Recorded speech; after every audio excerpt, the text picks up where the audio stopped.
Keren News TV, Ndemakambu. Cher Saint-Esprit, nous savons que tu es là. Aide-nous à connaître Dieu dans la profondeur. L'actualité oblige, fidèles internautes, il y a Keren News Télévision, en vrai site dans un vrai monde. Et c'est bien votre humble serviteur, Gelorbo, la génie à communication, sur ce plateau, Nazanga Mokote, Nazalina, Pasteur Baudouin Bosoulou, Azalipe Motoyami Beko, Nayende, Toko Yomeka Kosolula, Na Mituna Oyobino, à travers le monde entier, Tindela Kibiso, Toluka Moussa Nanzambe Potu Bakosola, par rapport à l'actualité Ndenge, tu es biqué monde mobimba ezali bongo frappé na corona 19 topé coronavirus pardon topé covid 19 oyo mokimo balelo bazali na difficulté na ndenge ya mokete en particulier awa na République démocratique du Congo boyebi to komi dépassé déjà na plus de 100 cas au baza atteint na virus wana en tout cas vraiment ezali pasi tozali longo awa na Pasteur Baudouin Bosoulou mbote Pasteur Bote ndeko gelo. Boni santé, boni makambo. Santé za malamu. Le lot yaki à travers ba message qui na monde entier ou balandaka émission Oyo Keren News Télévision baba to ya mamosali na Nzambe et sali pe que tomber na yo Pasteur Baudouin Bosoulou Oyo Kambaka église évangélique Pierre Angulaire Oyo Zami bongo na quartier Matongé na commune ya Kalamu en tout cas vraiment le lot monde des alliés frappé na coronavirus en tant que bana na Nzambe le grand boson na monde ngeni. OK. Na coronavirus autrement dit c'est une épidémie. Qui dit épidémie cela veut dire c'est une maladie. Autrement dit coronavirus c'est une pandémie aussi. Pourquoi je le dis? Parce que les épidémies ou les infecter une partie significative de la population. Et puis de deux, et ce qui en a été, une grande partie de la population très importante, oyo ezali kokota même na ba continent. Alors, c'est une situation inévitable, mais c'est présenté déjà. Voilà, nous avons coronavirus. Le lot, Pasteur Baudouin Bosoulou, en tant qu'homme de Dieu, apport il y a église de réveil. Le lot à travers l'épidémie où ils allaient et frappé, Ming de l'Ubelaka, il y a RDC, rapport l'église de réveil, ils allaient l'épidémie. Côté apport, il y a l'église. L'église a un apport très important.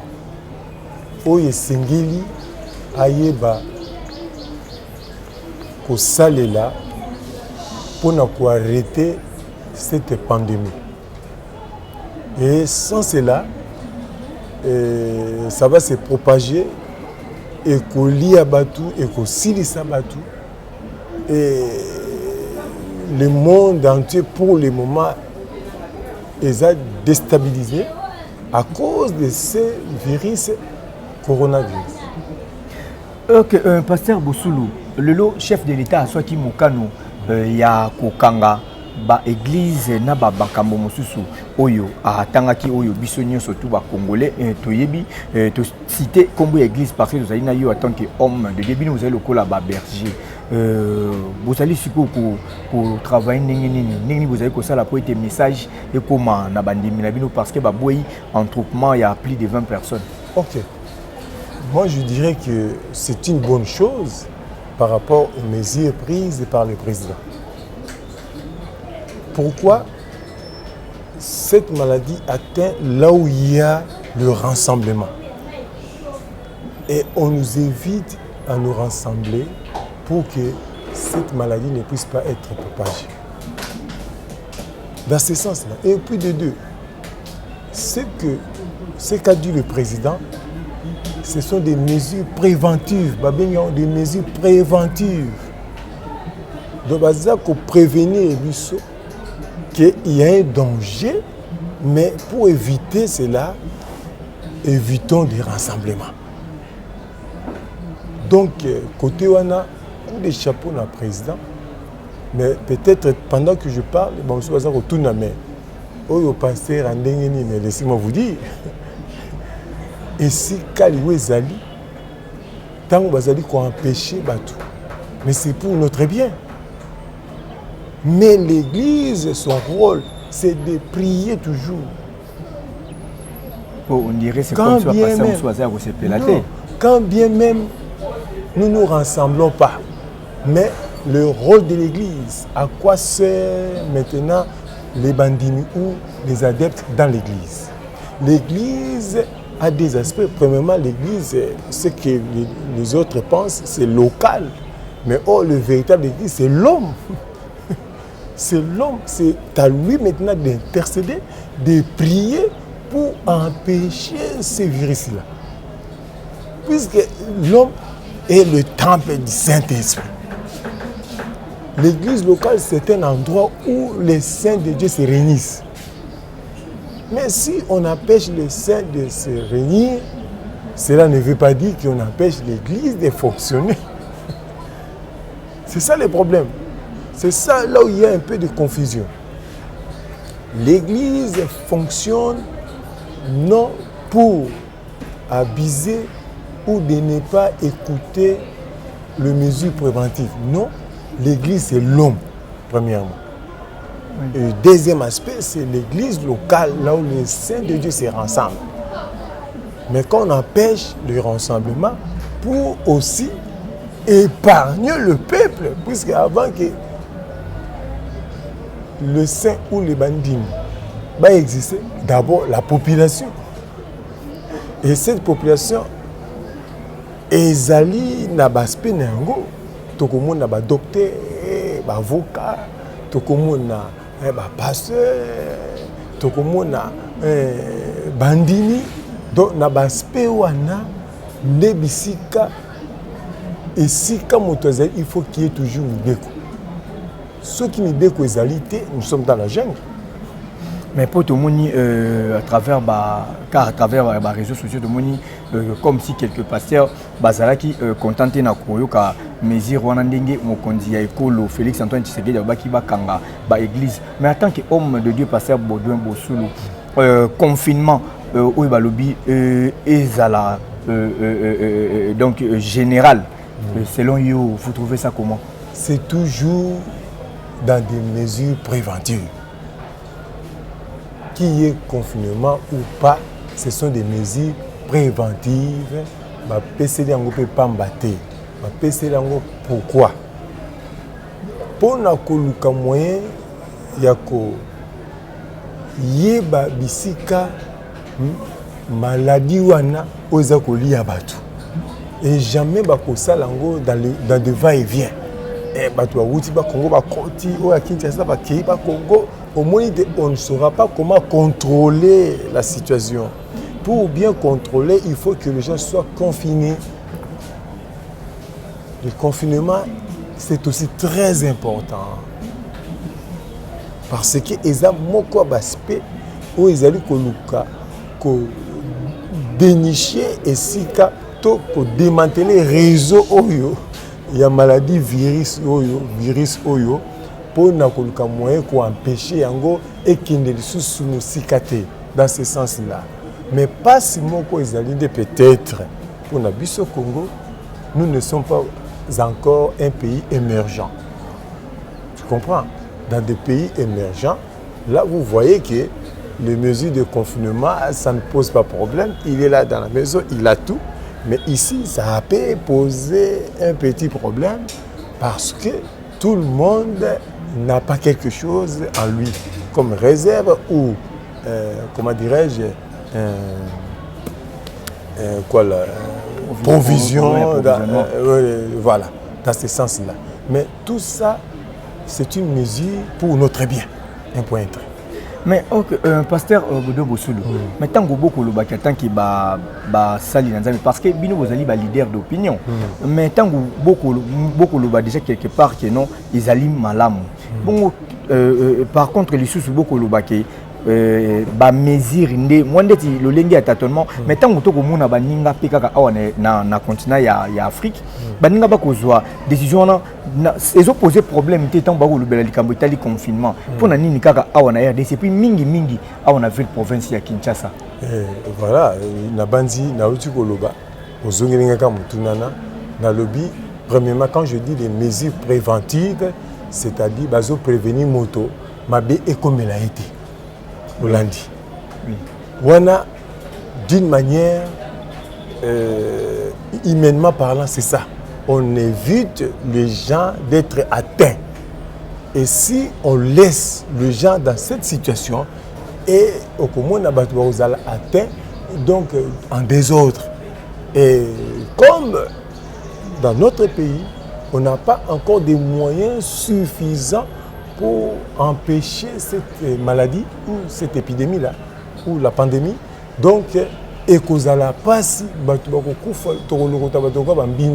ceux qui n'ont pas pays émergents, Italie, États-Unis, France, et combien plus forte raison à RDC.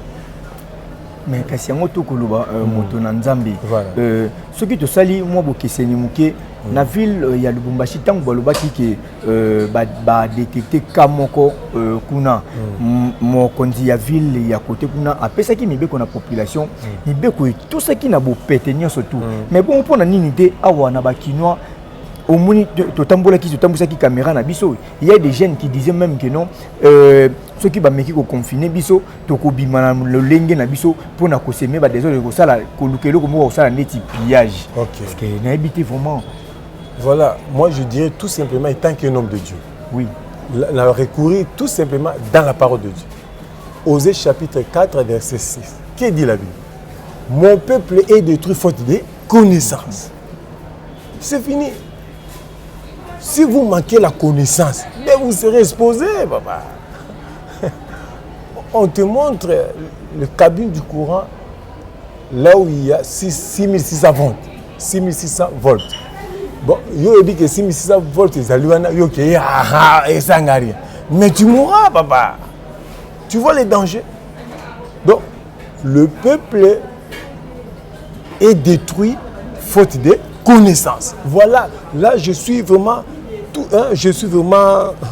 donc je le dis en bref. Oui. Alors maintenant je ne voulais pas anticiper là-dessus. Alors on peut te côté na maman na likambo na biso s'il y a reproche to peut conseil ya kopé ça na bakino po na mato imangundu bakola kisaka devant ba autorité reproche ko sala nini. OK. Comme reproche ce que je dirais nous devons tout simplement obtempérer aux mesures qu'a dit le président pour notre bien. Un point très. Nous devons obtempérer. Quand on dit obtempérer, c'est-à-dire nous devons observer. Nous pouvons observer, mais nous devons obtempérer. Donc obéir. Oui. Obéir et pour un laps de temps et d'un moment à l'autre, nous allons vaguer dans nos activités. On n'empêche pas les gens de vivre éternellement. Ce sont des mesures qui sont préventives ou qui est préventive pour un temps, dans ce sens. Ok, pour les gens bandeko moko ba komela ki biso ba message na bango à partir ya mikili ya poto les gens ndeko Junior Badivé et puis Junior Moussi baba kiso to yambi mose na Nzambe to tunaina nous est-ce que ceux qui eza malamu ya kozongi la système ya fimbu comme a fait le feu présent Laurent Désiré et Kabila pour na bakino ba yo kamalamu abi sengeli to batambusi fimbu est-ce que ezali mabe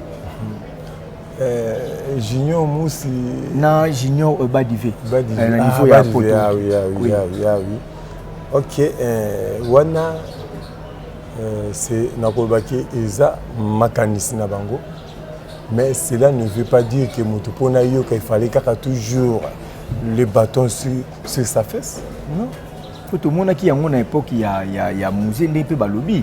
C'est vrai, il y a quand même ordre.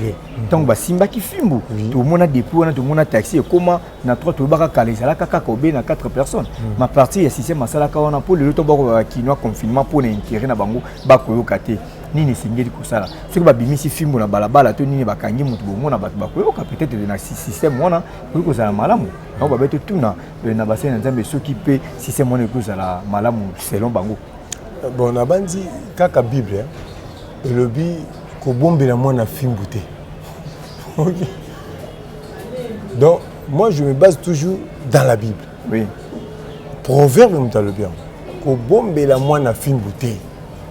Donc moi natango alingi ko to sate fimbu felandai. Ça c'est la parole de Dieu. Donc dans ce sens-là, donc la Bible déclare la nature même ne vous enseigne-t-elle pas. Ceux qui nature ça ko ba moi na za ko ka te ba beta e film et bon dans la spiritualité. Puisque la nature c'est ça. La nature quand il s'agit de la petitesse, il faut dire aussi le chicote. C'est fini. Ok, pasteur, il y a un système système à travers cette émission qui est News Télévision. Tout le monde est allé dans le monde qui n'a eu pembeni, vous allez bongo Bible. Si et c'est on attend juste pendant 3 minutes, il y a pour laisser peuple de Dieu au peuple de Dieu vous allez à travers cette émission. On a évité ce que bongi au milengela kito nzamba ko lobelo à travers passage ni ko lobela bango liboso ya caméra. Ok. Nabandi par rapport ya mituna oyo Nathan tozole kanamboka où l'église est en train de vivre. Rien ne manque pour nana solo la to na lobela bana na nzambe to mokivi et petit samedi. Donc je suis prêt pour nous partager. Monde entier bazolanda yo. OK. Pour nous banda na eloko moko na Ecclésiaste chapitre 7. Tokotanga ngo malamu pona ekoki kosunga biso avant tokota na situation na mama likambo na biso par rapport à mituna. Ekosunga biso.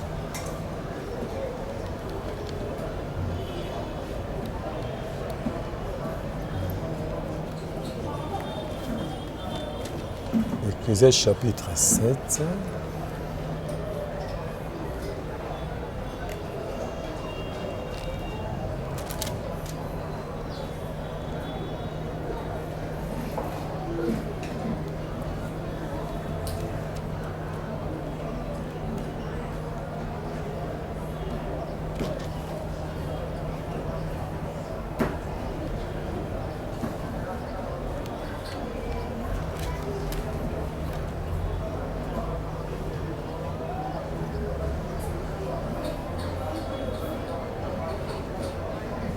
Voilà.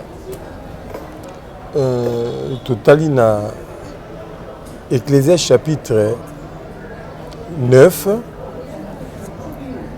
verset Nayango 12.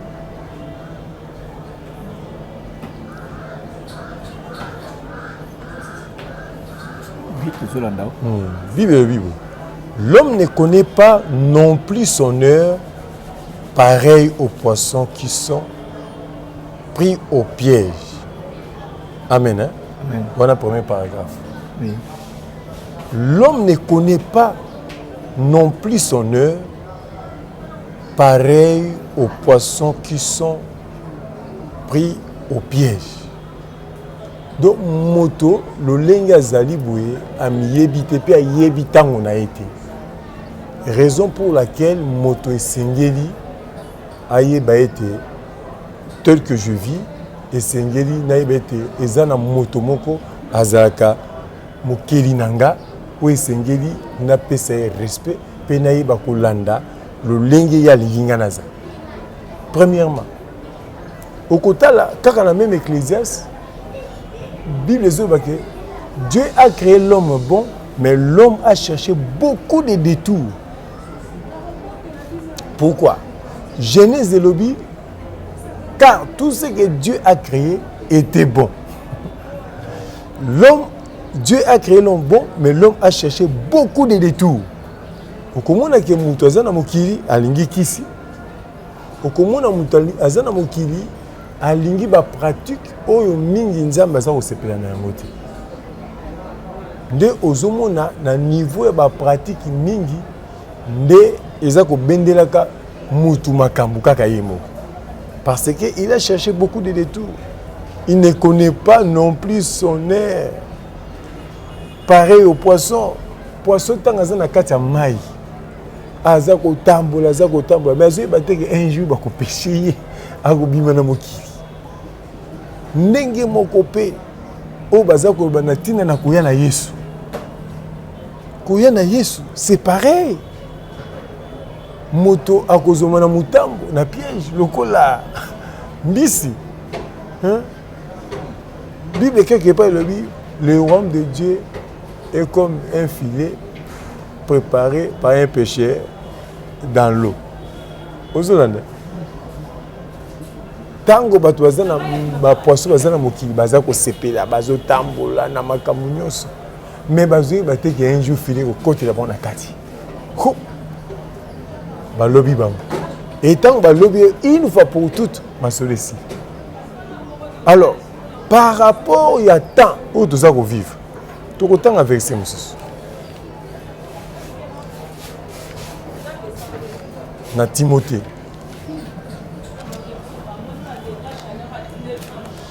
Voilà.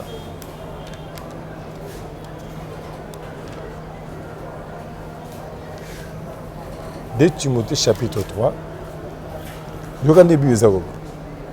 Sache que dans les derniers jours, il y aura des temps difficiles, car les hommes seront égoïstes, amis de l'argent, fanfarons, hautains, blasphémateurs, rebelles à leurs parents, ingrats, irréligieux, insensibles, déloyaux, calomniateurs, intempérants, cruels, ennemis des gens de bien. Ça, c'est la parole de Dieu. Ici, la Bible nous recommande, que tu veux ou pas, sache que, est-ce que c'est yeba yango. Donc, tinenge poisson zana mokili ayeba un jour bakolo bakai. Et mutu tanga zakat na mokili ayeba un jour tango on est aussi là. Donc, c'est une recommandation alors.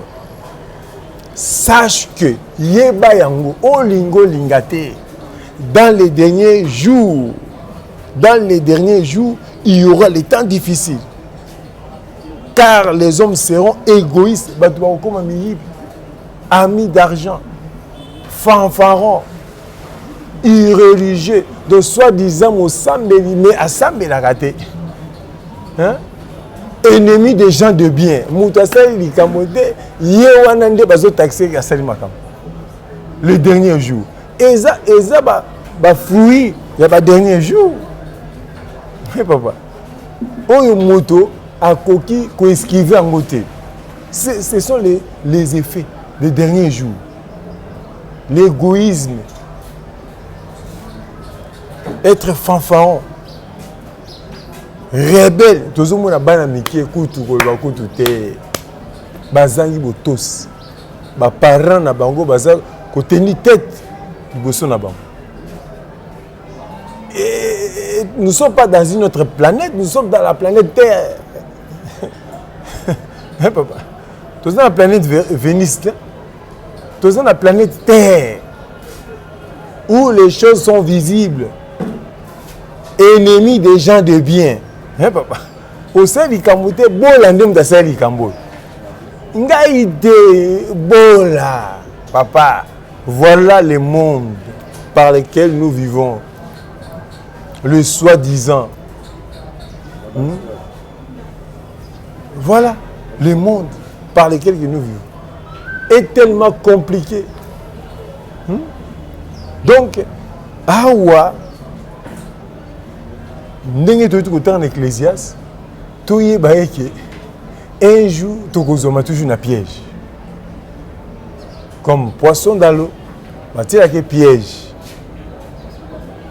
bazwi mais ntango azotambola na aza koyeba te eza na ere moko ke Yesu Kristo akoya mutu sikoyo ozomona donc mutu ntango azotambola ayeba eke Jésus est vivant, il a été enseveli le premier jour, deuxième jour, troisième jour, Jésus-Christ a été ressuscité. Ma belle sans acquis.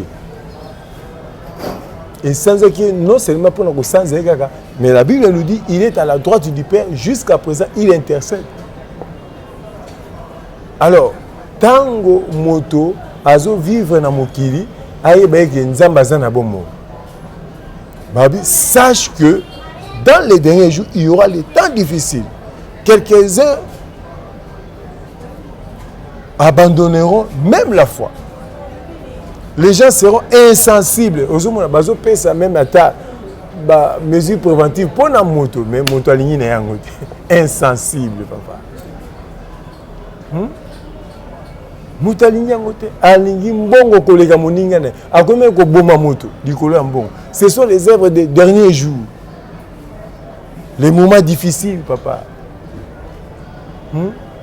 Donc, moto esengi à comprendre que Nazana Mokili, l'amour du prochain, c'est l'un des aspects qui prime dans la vie d'un chrétien. Alors, ceux qui ont un amour, mes bien-aimés, œuvre, il y a dernier jour, et qu'on a la partage à vie, ou qu'on a la mouyibi, ou qu'on a l'ingrat. Ata bolamba sali moto alingi kososa bolamba sali ete ndeko. Quel genre de vie ingrat. C'est ça ce que dit la Bible, papa. Ah, tozo loba tozo ko fomenter ma tozo fonder ma kabu, bien c'est la parole de Dieu. Voilà, hein, et soukite et kobi, intempérant, cruel, babomi, ennemi des gens de bien, traître, OK, traître, baza toujours. Papa, traite azarana ba domaine nyos. Tokei une église traite azalaka. Oui. Tokei na ba gouvernement ba traite bazangike. Tokei na hôpital bisika ba docteur ba traite bazali. To matana bandaku ba famille ba traite bazanga kate. Ce sont les œuvres de derniers jours. Mais sikoyo tokoyeba pourquoi les derniers jours et quoi faire, que faut-il faire pour éviter ces œuvres. Dans ce sens Tokei na Timothée toujours. Tozaka na Timothée.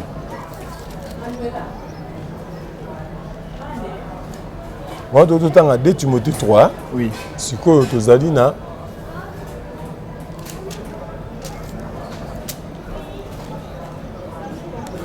maintenant Tokei na 1 Timothée chapitre 4 verset 1 à 4.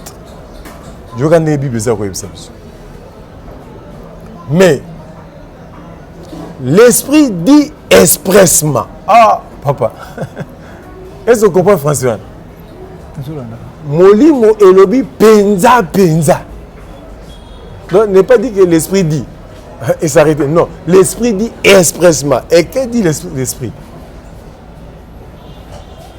Que dans les derniers jours, dans les derniers temps, tous les ressources. Vous voyez, dans 2 Timothée chapitre 3, ce que vous dans 1 Timothée chapitre 4. Il y a même phrase. Maintenant, c'était une recommandation. Sache que, maintenant, ce que dit le Saint-Esprit, que le Saint-Esprit maintenant part. Si tu pries, tu n'as pas le Saint-Esprit, donc c'est-à-dire que tu es embêté.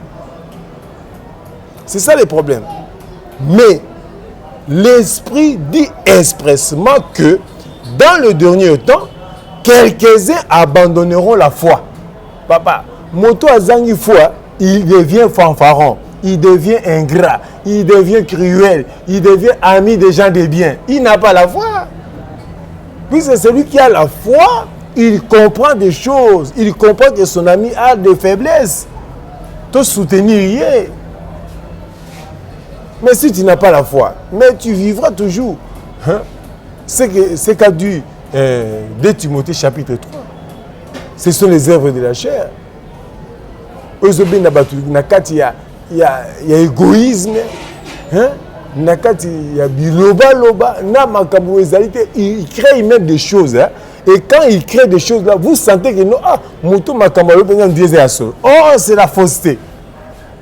Bola nde to yebi to mona kaye makambo sala ka penza. Nga na yebi, oh, yo mona na mona. En réalité, il n'a rien vu. Voilà les œuvres des derniers jours. Ce que dit l'expression du Saint-Esprit, dans le dernier temps, quelques-uns abandonneront la foi pour s'attacher à des esprits séducteurs et à des doctrines de démons. Ah, bisque ma écoute. Nous sommes ça, c'est influence du diable. Puisque entre le Saint-Esprit ou entre Dieu ou Satan, il n'y a pas intérêt intermédiaire. Qui fait de sorte que non, la Bible déclare, tu es ni chaud ni froid, je te vomirai. Où est ta place? Tu es chaud ou tu es froid? Un point. Dieu n'est pas un confusionniste, papa. Non, Dieu est saint. Et ceux qui veulent l'adorer, adoreront en esprit et en vérité. Mais d'où vient l'ingratitude? Oso reconnaître ta bola mo moningate. Non, ça c'est méchant ça. C'est méchant. C'est méchant. Voilà. Ba doctrine ba démon. Et ça ko influencer ba tout. Dans ma cabinet soso mona mabe awa. Prescrivant de ne pas se marier et de s'abstenir d'aliments que Dieu a créés pour qu'ils soient pris avec action de grâce par ceux qui sont fidèles et qui ont connu la vérité. Donc,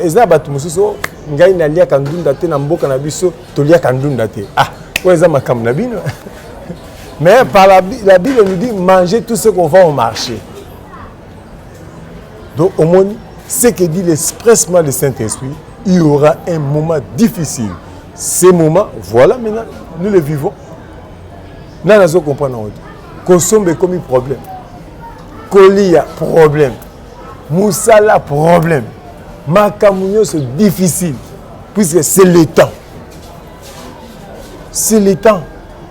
Et Katinengo, bien aimé, nous devons comprendre quelque chose. La Bible déclare, mais juste, mon juste vivra par la foi. Donc, moment difficile, Dieu nous recommande de vivre par la foi. Et Hébreux chapitre 11, verset 6 dit, sans la foi, il est impossible de lui être agréable. Donc, ce qu'on a condimité dans le moment où on s'est fait ça, c'est ça. Ok, bien, fidèles internautes, Keren. Ok, ah oui, ok. Pour un succès, bien. Et dans le moment où il y a tant difficile, hein, église maintenant, dans une église. L'église locale est empêchée de se réunir, mais l'église spirituelle fonctionne. Est-ce que vous m'avez saisi? Oui. Si l'église locale ne se réunissait pas, mais l'église spirituelle doit toujours fonctionner. C'est-à-dire, tu es pierre, sur cette pierre, je bâtirai mon église et le séjour de la mort ne peut jamais prévaloir contre elle. Est-ce que tu comprends? Le séjour de la mort. C'est-à-dire, quand un homme est là, il a cru en Jésus-Christ, il devient une église spirituelle. Et à ce moment, il est en communion parfaite avec Dieu. Et quand nous nous rassemblons, cela prouve que c'est une église locale où les gens se réunissent pour invoquer le nom de Dieu. Mais on nous a dit, dans un laps de temps, de ne pas vous rassembler parce qu'il y a quelque chose qui nous amènera un jour dans la destruction. C'est pour cela qu'on nous a prévenu tout simplement de ne pas nous réunir pour éviter ces virus-là. Ok? Alors, pour terminer, que dirais-je par rapport à la situation? La Bible dit, puisque c'est le mauvais temps, le rôle de l'Église, il doit maintenant invoquer, premièrement, implorer premièrement la miséricorde de Dieu. Parce qu'il il y a une épidémie qui touche une couche ou un endroit là où il y a des gens, et pendant que ça touche et ça détruit. Et maintenant, le rôle de l'Église, c'est de prier. Pourquoi prier? Pour stopper ou arrêter cette hémorragie-là. C'est ça le rôle de l'Église. Donc, pour terminer, je dirais ceci. La Bible dit dans le livre d'Apocalypse, chapitre 12, verset 11. Malgré le corona, malgré quel genre d'épidémie ou la pandémie, pour nous les chrétiens, nous devons invoquer maintenant le sang de l'agneau. Puis vous avez déclaré, ils l'ont vaincu à cause du sang. Amen. Hein? Ils n'ont pas vaincu la pandémie ou l'hémorragie, la maladie, à cause des armes et des guerres. Non. Ils l'ont vaincu à cause du sang de l'agneau. Hein? Et à cause des paroles de leur témoignage.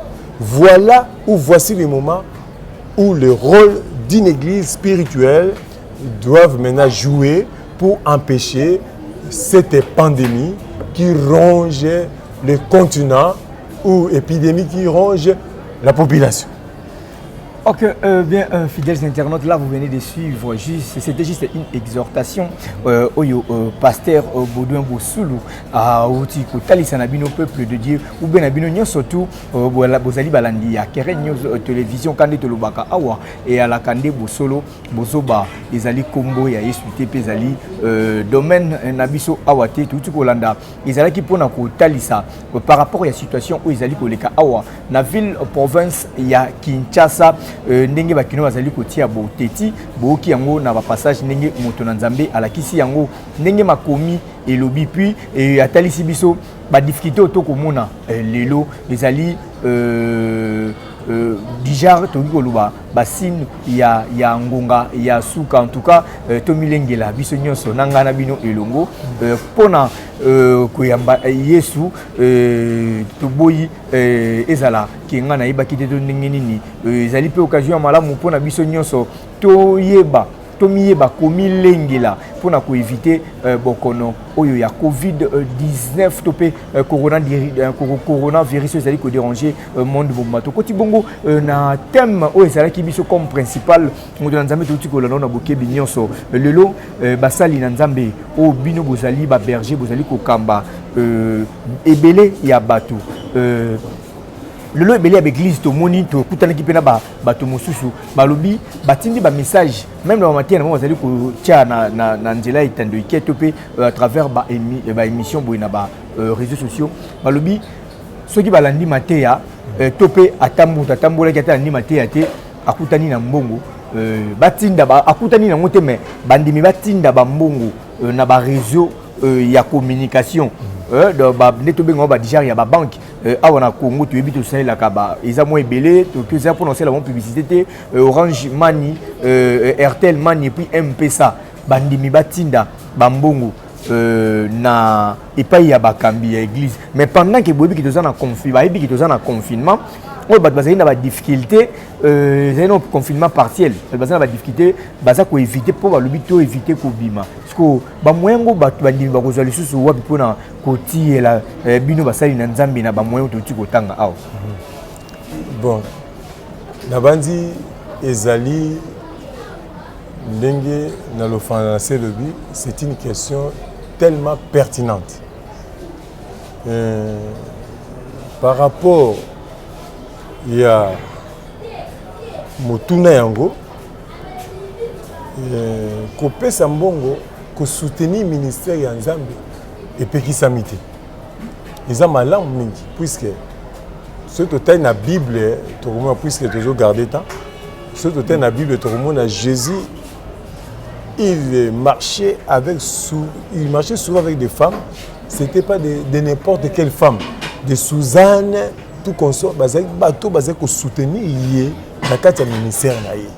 Même attention on dit sur Marthe et Marie, au komona que pendant que Marthe s'occupait d'en manger et que qu'est-ce que Jésus devait manger, mais au komona Marie azaki là pour na kolanda penza o ezaki malako o Yesu azaki koloba. Ozolanda. Donc mbongo ko soutenir église to bassin na Nzambe là ezali sumuté premièrement.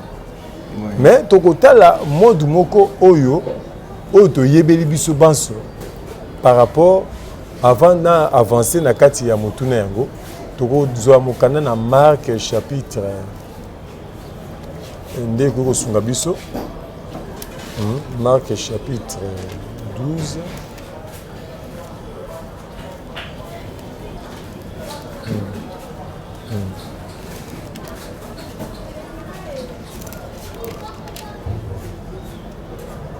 Marc 12, 41, Jésus s'étant assis vis-à-vis du tronc, regardez comment la foule y mettait de l'argent. Plusieurs riches mettaient beaucoup. Il vint aussi une pauvre veuve. Elle y mit 2 petites pièces, faisant un quart de sou. Alors Jésus, ayant appelé ses disciples, leur dit, je vous l'ai dit en vérité, cette pauvre veuve a donné plus qu'aucun de ceux qui ont mis dans le tronc, car tous ont mis de l'air superflu, mais elle a mis de son nécessaire tout ce qu'elle possédait, tout ce qu'elle avait pour vivre. Amen. Hein? Amen. Donc, l'itangi oyo, Jésus se mettait où? Jésus s'étant assis vis-à-vis du tronc. Donc, Yesu avant de pembeni na sika bazo tia mabonza. Donc, le se passer avant de bon ba passer mi yibi. Est-ce que vous comprenez? Mais Jésus c'est notre maître. Sans l'argent, l'église ne peut jamais s'épanouir. Mais pasteur, kolanda ko tanga wana lobi ke non tango bato bande ko tia mabonza iso sala ki pene wana. Mais tu vois bana ka o pendant que les bato bazali na confinement bino basai na Nzambe bozali ko commander na bango batindela bino ba quelque chose wana ba ko zongo na mweni pendant que bato bazali ko lukata ya kolia pona ko sala confiné ils a même posé beaucoup de problèmes. Mais bino lobi ke batinda lisusu. Merci. Ya on a bi pona to koma et c'est to banana na kotanga nanu. Oui. Voilà, jamais des choses au hasard comme ça. Hein? Il faut qu'il y ait une petite référence qui va nous amener dans les concrets. Donc voilà, to tangi yango pour na toibaki mbongo ezarana tina na kati ya musana Nzambe. Siko to zongi. Puisque maintenant nous vivons les derniers temps. Le temps est devenu difficile. Mais Babi, cette pauvre femme, elle avait combien? 2 pièces d'argent. Et quel était le moment? Donc, quand la Bible dit pauvre, c'est-à-dire ça confirme l'état de l'âme de l'homme.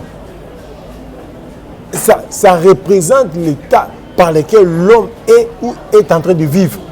Donc ce que Moussa Nzambe toko tango na moi mbang poto comme se dirige vers la fin. Selon yo ezali malamu ke bandimba ko tinda na ba moyen de communication wana ndenge bolobi. OK. Bon, ba moyen de communication lelo parce que le monde est évolué.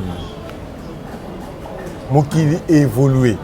Ngai ta nazo ke noté na Brazzaville, ceux qui na ki na boîte eza dangereux. De deux, na kokoma no quitter par rapport ntango na kinaka na vedette. Aux Hollandais. Mais pour aller trop vite, nous avons une vedette. Au monde évolution monde. Nous avons une vedette pas na Brazzaville na pays. Mais si on to vite moto na Nzambe. Nazo comme ça. On peut ça exemple mais on dit que biso mo pandi. Tolobi boyi. Ezali ma bête système wana pour na vitesse. Mais toujours pendant période il y a confinement. OK, voilà.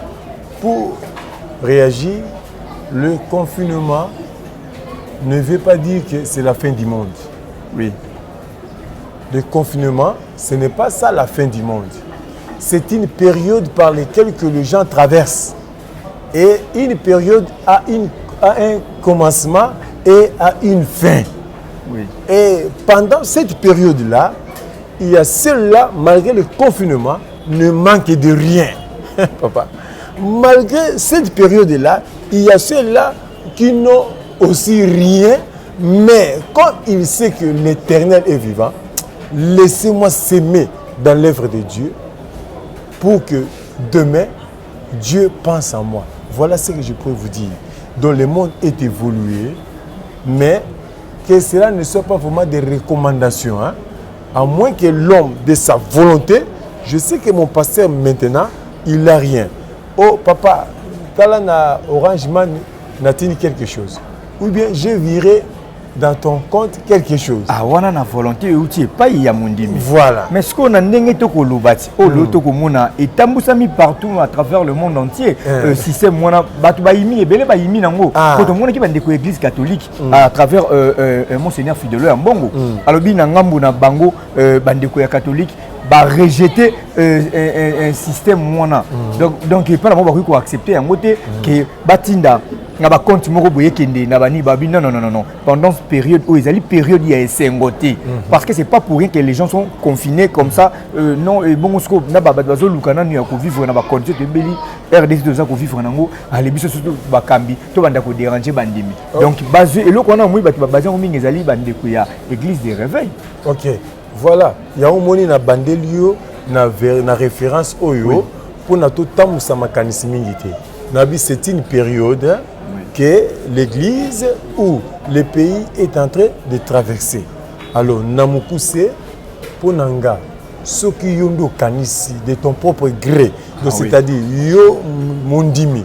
Obino na kotika pasteur nanga boité, na kotika non seulement pasteur, na kotika frère nanga boité. On a tiré autant à Orange Money Kinde. Mais où il y a recommandation, en tout cas, je me réserve à ça. Voilà ce que je peux te dire. Ok, pasteur Baudouin Bossoulou, nous sommes pratiquement, non pas pratiquement parce que nous sommes déjà vers la fin de cette émission. S'il y a un dernier mot, il y a coupé ça. Nabaïni Soba Rolando à travers cette émission. Voilà. Dengue na uti koloba, toza na période où ezali nde toyiti kotanga na mokanda na Timothée, la Bible est claire, sache que dans les derniers jours, il y aura les temps difficiles. Toyeba ngo ke na tango asuke kozala mikolo ya passe. Mais to matin à Timothée et lobby, l'esprit dit expressement que dans les derniers temps, il y aura les temps difficiles. Mais malgré cela, Dieu dit que mes justes ou mon juste vivra par la foi. Et Hébreux 11, chapitre 6, la Bible dit, sans la foi, il est un peu impossible de lui être agréable. Donc, dans cette période, dans ces moments difficiles, nous devons voir la foi. Car sans la foi, on peut se perdre sans embêter. Ok, eh bien, pasteur Baudouin, to komi na 48 to komi na suka moi ba question moko ya moi dar dagezara non kota suka awa to landi vraiment na bo ke binyoso lelo to yebi yango bien ba pasteur mingi église de réveil parce que ndeto ko lobela lelo po bango nde baza bato ali boso to moni ba sali système mona ya kotia ba numéro po batinda ba mbongo ba ndima tinda ba mbongo pendant que to yebi et belé baboyo kanisa la kate entre bino et pendant tout ce temps où tu as vivre au lelo ba condition où à travers cette épidémie où un Covid-19 est-ce que atana koyo kapambo yo kité to bokanisi nini tant que ba sali na nzambe to nzamba lo beli bino nini par rapport à moment oyo par rapport à moment oyo na bandi exhortation na ngeza claire donc toko ba ke coronavirus ezali pandémie oyo et loko eza ko se propager to ko tambola na ba continent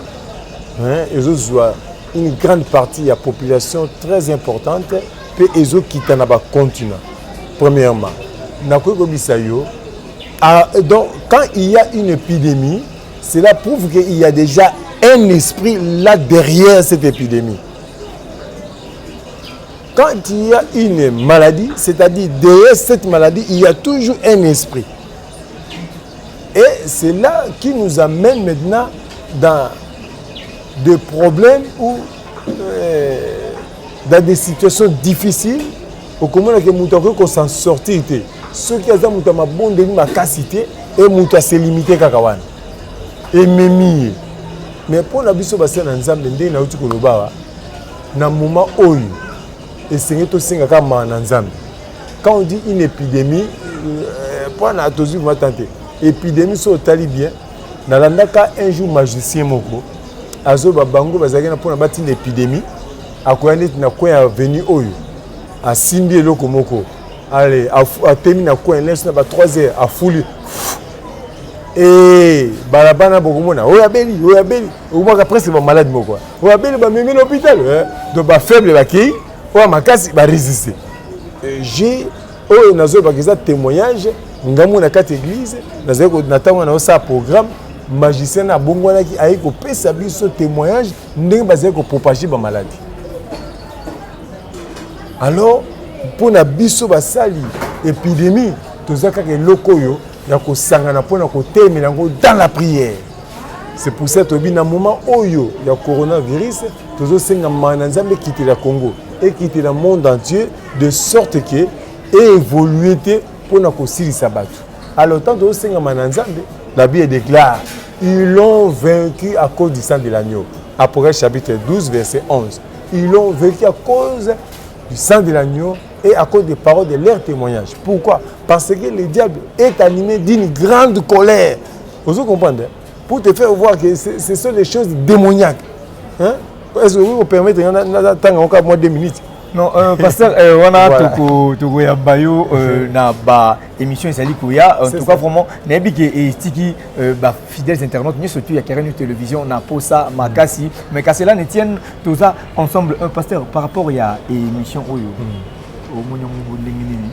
Voilà, bon pour moi je dirais que c'est une belle occasion na ba oyo baza disposé à koyoka kape ko sepela na makambo na nzambe koyoka ngo pe ko digérer yango ko pratiquer ce qui est bon alors na wana et vous allez pas mboli pour na batu nyonso. OK. Merci fidèles internautes, nous sommes arrivés à la fin de cette émission.